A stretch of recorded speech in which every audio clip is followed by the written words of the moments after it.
मेरे दिव्य गुरुदेव श्री परमहंस योगानंद जी के द्वारा ये टॉपिक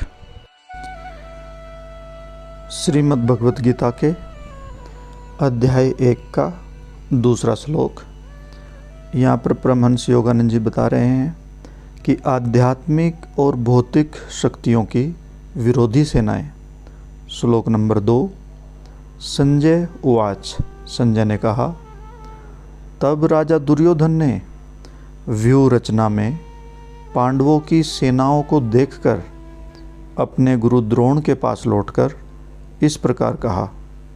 गुरुजी बताते हैं कि संजय यानी कि भक्त अर्जुन के निष्पक्ष आत्मनिरीक्षण की शक्ति ने बताया, पांडवों यानी कि विवेकशील गुणों के प्रतीक पांडवों की सेनाओं को मनोवैज्ञानिक युद्ध यानी कि इंद्रिय प्रवृत्तियों से लड़ने को तैयार के लिए व्यूह रचना में तैनात देखने के बाद राजा दुर्योधन, जो इच्छाओं का प्रतीक है, सांसारिक इच्छाओं का, अंधे इंद्रिय आसक्त मन का राजसी वंशज ने चिंतित हो अपने गुरु द्रोण का मतलब संस्कार, पिछले विचारों और कार्यों द्वारा छोड़े गए प्रभाव जो पुनरावृत्ति के लिए एक शक्तिशाली भीतरी प्रेरणा उत्पन्न करते हैं, इसको संस्कार कहते हैं। तो अपने गुरु द्रोण यानी कि संस्कार के साथ परामर्श किया।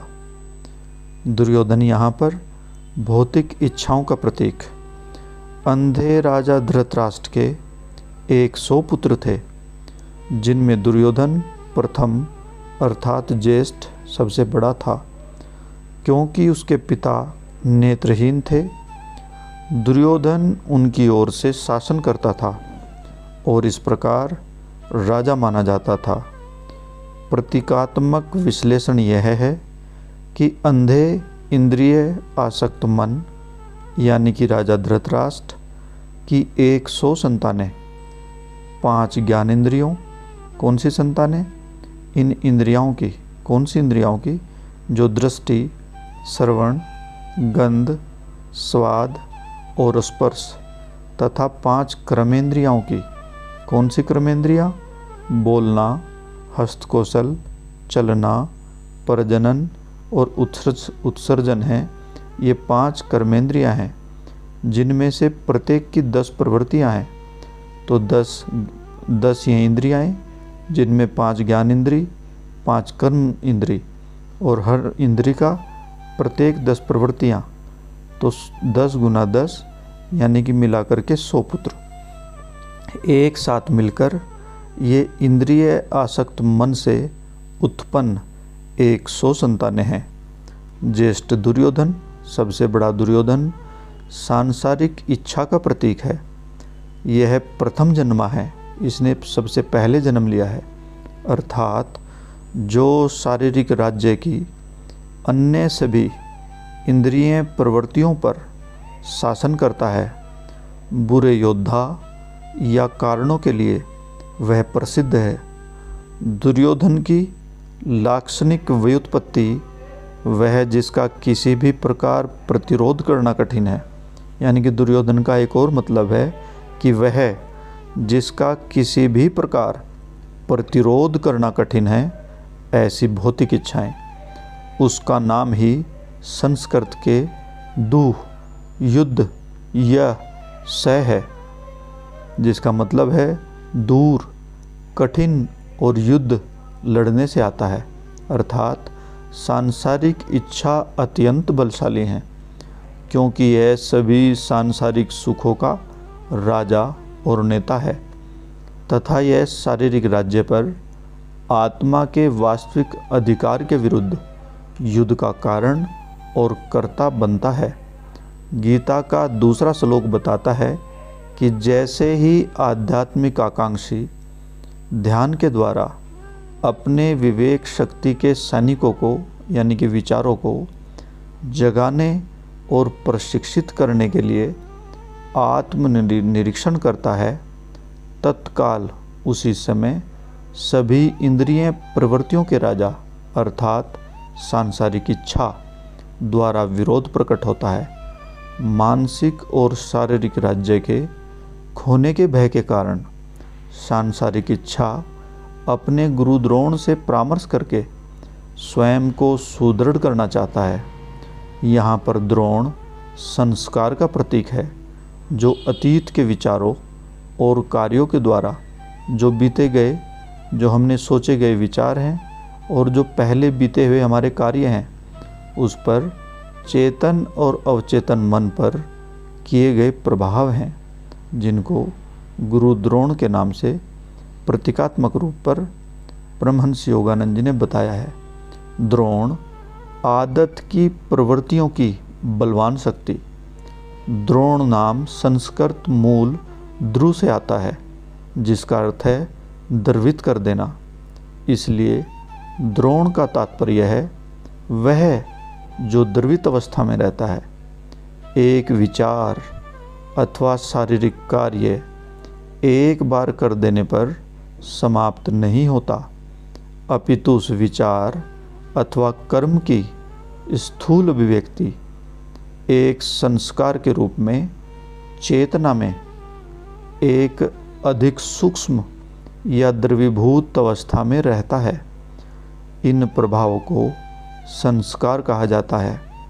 वे प्रबल भीतरी आग्रह प्रवृत्तियों अर्थात झुकावों की सृष्टि करते हैं, जो बुद्धि को उन विचारों और कार्यों की पुनरावृत्ति करने के लिए बार बार दोहराए जाने के लिए प्रभावित करते हैं।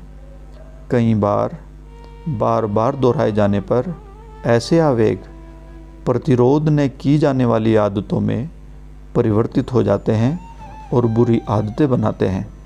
इस प्रकार इस संदर्भ में हम संस्कार के अनुवाद को भीतरी प्रवृत्ति या आग्रह अथवा आदत के रूप में सरल कर सकते हैं, समझ सकते हैं। गुरु द्रोण संस्कार के प्रतीक हैं, जिसे स्पष्ट रूप से भीतरी प्रवृत्ति या आदत के रूप में परिभाषित किया गया है।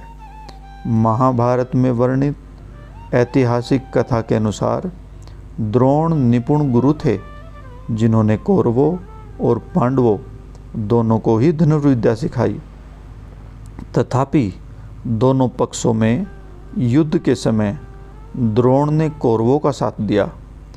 आत्मा की शुद्ध बुद्धि की अच्छी विवेकशील प्रवृत्तियों और इंद्रिय आसक्त मन की दुष्ट मानसिक प्रवृत्तियों दोनों ने ही आंतरिक प्रवृत्ति द्रोण से क्रमशः आत्मा को प्रकट करने वाला ज्ञान तथा सत्य को धुंधला करने वाली इंद्रिय चेतना के शस्त्रों को चलाने की युद्ध कला सीखी है।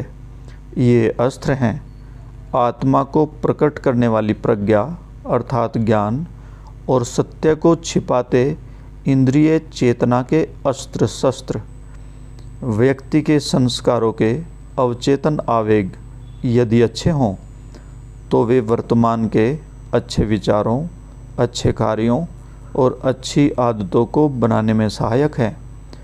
जब ये अंतर्जात आवेग बुरे होते हैं तो वे बुरे विचारों को जगाते हैं, जो बुरे कार्यों और आदतों में परिवर्तित हो जाते हैं। जिस प्रकार एक पक्षी अपने सिर को घुमाकर किसी वस्तु पर एक समय में एक आँख केंद्रित करता है, उसी प्रकार द्रोण संस्कार अथवा आदतों द्वारा निर्देशित ज्ञान एक ओर की दृष्टि का उपयोग करके प्रमुख प्रवृत्तियों का समर्थन करता है। जब दुष्ट मानसिक प्रवृत्तियाँ अर्थात कौरव मनुष्य में प्रबल रहते हैं, तब द्रोण यानी कि भीतरी आवेग उनसे मिल जाता है। अतः जब तक संस्कार अर्थात इंद्रिय आदत की प्रवृत्ति को ज्ञान द्वारा शुद्ध नहीं किया जाता, यह दुर्योधन अर्थात राजा सांसारिक इच्छा का एक अनुयायी रहेगा। यही कारण है कि वह भक्त जिसे अभी कुरुक्षेत्र में युद्ध में विजय प्राप्त करनी है, द्रोण अर्थात बुरी आदतों से प्रभावित ज्ञान कौरवों अर्थात बुरी मानसिक प्रवृत्तियों का साथ देकर विवेकशील शक्तियों के विरुद्ध चुभने वाली बुराई के तीरों को चलाने में उनकी सहायता करता है।